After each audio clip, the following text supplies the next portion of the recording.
بسم اللہ الرحمن الرحیم۔ اس ہستی سے سچی محبت کرنے والے کے اوپر اس ہستی کے حقوق کون سے ہیں وہ پہچاننے بہت ضروری ہیں۔ آج اسی محبت کا نام لے کے نہ جانے کون کون سے غلط راستے امت نے اختیار کر لیے۔ وہ راستے محبت کے جس کو قرآن و حدیث نے بیان کیا ہے، ہم تو وہ راستے پیش کریں گے۔ قرآن نے پہلا راستہ بیان کیا ہے کہ اگر آپ کو سچی محبت ہے تو پتہ کیسے چلے گا کہ آپ کی سچی محبت ہے؟ جب آپ اس ہستی پر ایمان لائیں گے کہ یہ آخری پیغمبر ہیں، یہ سچے پیغمبر ہیں، اور اس جیسی ذات اللہ تعالیٰ نے آج تک پیدا ہی نہیں کی اور قیامت تک پیدا ہو بھی نہیں سکے گی جب تک یہ ایمان نہ ہو اور جو اللہ کے رسول دین لے کے آئے ہیں اس کی تصدیق نہ ہو تو آپ کا دعویٰ صحیح نہیں ہے۔ اسی بات کو اللہ ذو الجلال نے قرآن مجید میں بیان کیا ہے، فَآمِنُوا بِاللَّهِ وَرَسُولِهِ وَالنُّورِ الَّذِي أَنزَلْنَا وَاللَّهُ بِمَا تَعْمَلُونَ خَبِيرٌ۔ ایمان لاؤ اللہ پر اور اس کے رسول پر اور اس نور قرآن پر جو ہم نے نازل کیا، اتارا۔ جب تک تم ایمان نہیں لاتے، تصدیق نہیں کرتے اور یقین نہیں کر لیتے یہ آخری پیغمبر ہے، اس کے بعد کوئی پیغمبر نہیں آئے گا اور یہ سب سے اعلیٰ پیغمبر ہیں، جب تک یہ عقیدہ نہیں بنتا اس وقت آپ کی محبت کا دعویٰ کسی کام کا نہیں ہے۔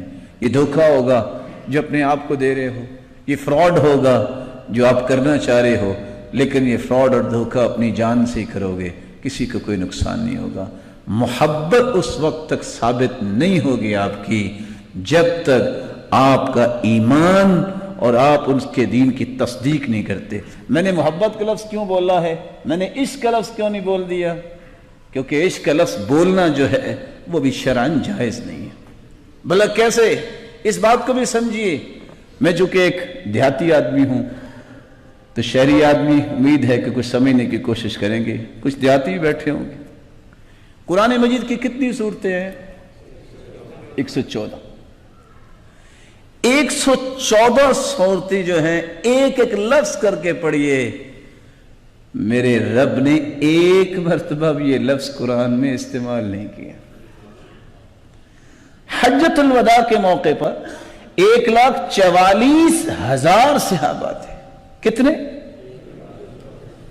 اس قدر محبت کرنے والے صحابہ، لیکن 1,44,000 صحابہ میں سے کسی ایک صحابی نے اپنی محبت کے لیے عشق کا لفظ اللہ کے رسول کا استعمال نہیں کیا۔ دنیا میں کتابیں چھپی ہیں، نہیں تو آپ میرے پاس تشریف لے آئیں، میں بھی دکھا دیتا ہوں۔ بخاری شریف سے لے کے جملہ کتب حدیث اٹھا لیں، آپ کو دنیا کی کسی کتاب میں صحیح حدیث میں لفظ عشق نظر نہیں آئے گا۔ جب یہ لفظ اللہ نے قرآن میں نہیں نازل کیا، کسی حدیث میں نہیں آیا، کسی صحابی نے استعمال نہیں کیا، اصل محبت تو انہوں نے کی نا جنہوں نے اپنی جانیں نشاور کر دیں۔ اور یہ لفظ استعمال کرنے والے جو ہیں کبھی بھی استعمال اپنے معزز رشتوں کے لیے کوئی کرنے کے لیے آج بھی تیار نہیں ہے۔ دنیا میں کوئی شخص آپ کو نظر نہیں آئے گا جو کہے کہ مجھے میری والدہ گرامی سے عشق ہے۔ کہے گا کوئی؟ مجھے میری بیٹی اور بہن سے عشق ہے، کوئی ایسا کہے گا؟ اس لفظ کو پھر اس ذات کے لیے استعمال کرنا جس جیسی دنیا میں کوئی ہے ہی نہیں ہے، کتنا بڑا یہ جو ہے زیادتی کا پہلو ہے، ظلم ہے اور جرم ہے کہ وہ لفظ جو مسلمان کسی پاکیزہ رشتے کے لیے استعمال نہیں کرنا چاہتا، جو لفظ اللہ نے قرآن میں اتارا نہیں ہے اور 1,44,000 صحابہ نے استعمال نہیں کیا، کسی صحیح حدیث کے اندر موجود نہیں ہے، وہ ایک مسلمان لفظ بولتے وقت شرماتا کیوں نہیں ہے؟ اس کو کیوں نہیں تکلیف ہوتی کہ میں کیا کر رہا ہوں؟ اس لیے تو عبداللہ بن عباس رضی اللہ تعالیٰ عنہ جب وہ میدان عرفات میں تھے تو دیکھا کہ ایک شخص چوزا بنا ہوا ہے. پوچھا اس کو کیا بھی؟ کل فرخ المنطوق، کہتے ہیں عاشق امرأہ، اس کو ایک عورت سے عشق ہو گیا.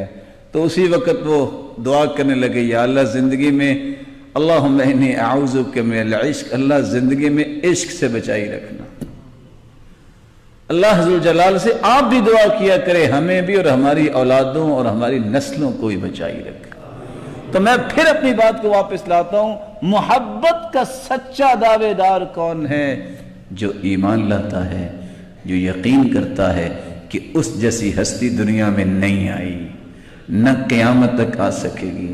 وہ آخری پیغمبر ہیں، اللہ نے مخلوق میں ان کو بے مثال پیدا کیا ہے. دوسرا اصول جس سے آپ کی محبت پہچانی جائے گی، اگر آپ کی زبان میں اللہ کے رسول کا تذکرہ ہی نہیں آتا، آپ اس ہستی کو یاد ہی نہیں کرتے، تو آپ کی محبت کیسی ہے؟ آپ اپنی محبت میں سچے نہیں ہیں، اور جس کے ساتھ محبت ہوتی ہے اس کا نام بار بار زبان پہ آتا ہے. حتیٰ کہ آپ دیکھیں 10 بیٹے ہوں، جس سے زیادہ پیار ہوتا ہے ماں باپ اس کا زیادہ نام لیتے ہیں. تو آپ کی محبت اس وقت سچی ثابت ہوگی کہ آپ ہر بات کریں تو آپ کی بات میں یہ چھلکتا نظر آنا چاہیے، اللہ کے رسول نے یہ فرمایا، اللہ کے رسول نے یہ کیا، آپ صلی اللہ علیہ وسلم کے سامنے یہ کیا گیا تو آپ نے یہ فرمایا. آپ کی زندگی کے لیل و نہار، صبح اور شامیں جو ہیں وہ گزرتی ہیں تو اس نام کے بغیر نہیں گزرنی چاہیے، جس طرح اللہ کے ذکر کے بغیر نہیں گزرنی چاہیے کہ آپ اٹھتے بیٹھتے یہ لوگوں کو بتاتے نظر آئیں، سنتے نظر آئیں کہ اللہ کے رسول نے ایسے کیا. یہی محبت کا اصل تقاضا ہے کہ اس کے تذکرے کے ساتھ اپنی زندگی کے پہلوؤں کو درست کیا جائے. تیسری نشانی جس سے آپ کی محبت ثابت ہوگی کہ سچی ہے، اس کا احترام. ایک احترام تھا آپ کی زندگی میں اور ایک احترام ہے اب. اس وقت کیا احترام تھا؟ کوئی صحابی اونچی آواز سے بولتا نہیں تھا ان کے سامنے، بلکہ چچا عباس رضی اللہ تعالیٰ عنہ سے کسی نے پوچھا کہ آپ بڑے ہیں کہ اللہ کے رسول بڑے ہیں؟ کہتے ہیں ہوا اکبر منی وانا ولدت قبلہ. ویسے بڑے تو وہی ہیں، میں نا پہلے ذرا پیدا ہو گیا تھا، بڑے وہی ہیں. اور دوسری روایت میں آتا ہے ہوا اسن منہ واسن منہ، وہ عمر میں تو بڑے ہیں لیکن ویسے بڑے وہی ہیں. اور اب احترام کیا ہے جو اس وقت بھی تھا. جب اللہ کی رسول کی بات آ جاتی حدیث تو دنیا جہان کی باتوں کو ختم کر دیتے. سیدنا ابو بکر جیسا کوئی صحابی نہیں ہے. اللہ کے رسول کے صحابی عبداللہ بن عباس کے سامنے کسی نے ابو بکر کی بات پیش کی اللہ کے رسول کی حدیث کے مقابلے میں، تو کیا کہتے ہیں؟ خشیت ان تنزل علیکم حجارۃ من السماء، مجھے ڈر آ رہا ہے کہیں تم پہ پتھروں کی بارش نہ ہو جائے. تم نبی کے مقابلے میں صحابی کی بات لاتے ہو. اگر صحابی کی بات نبی کے مقابلے میں نہیں آ سکتی تو آج کل کے 1400 سال بعد کے مسلمان کی بات پیش کی جا سکتی؟ چوتھا حق یہ ہے دنیا جہان سے بڑھ کے اس سے محبت کی جائے. آپ کا فرمان ہے لا یؤمن احدکم حتی اکون احب الیہ من والدہ وولدہ والناس اجمعین.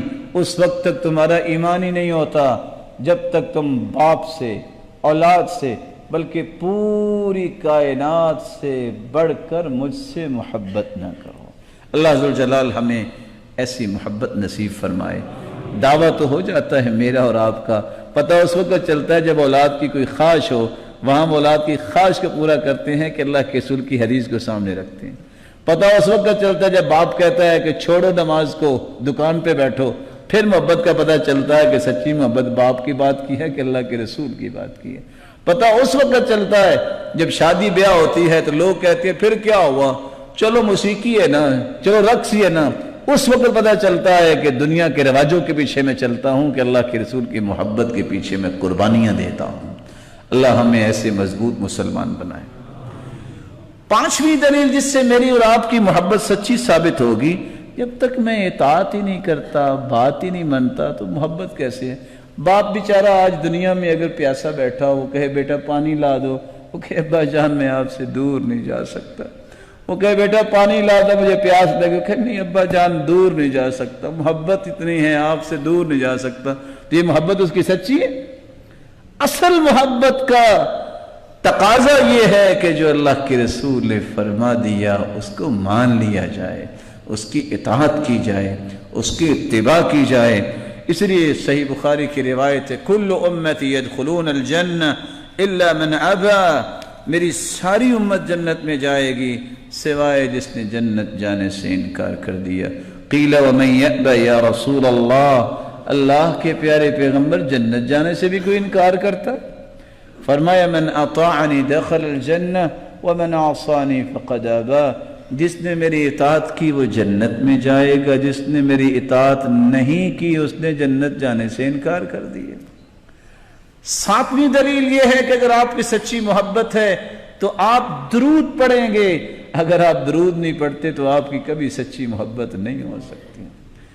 وہ درود جس کے بارے میں حدیث کہتی ہے کہ تم دعائیں کرتے ہو جب تک درود نہیں پڑھتے دعا آسمان تک پہنچتی ہی نہیں۔